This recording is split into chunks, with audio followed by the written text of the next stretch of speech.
தோழமைகளுக்கு வணக்கம். எளிய சித்த மருத்துவ குறிப்புகளில் இன்று செம்பருத்தி பூ மற்றும் இலையின் பயன்கள் பற்றி பார்க்க இருக்கிறோம்.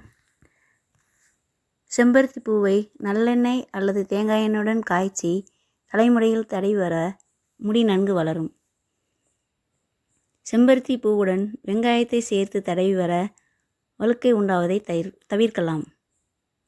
செம்பருத்தி பூவுடன் நெய் சேர்த்து வதக்கி சாப்பிட்டு வர இரத்தப்போக்கு உடனே நிற்கும். செம்பருத்தி பூவுடன் மருதம் பட்டை சம அளவு பாலில் கலந்து சாப்பிட இதய பலவீனம் குணமடையும்.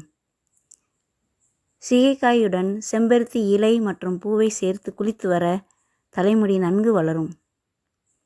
செம்பருத்தி பூ மற்றும் இலை நாட்டு சர்க்கரை கலந்து கொதிக்கும் நீரில் டீ போட்டு பருக மாதவிடாய் சம்பந்தமான பிரச்சனைகள் குறையும்.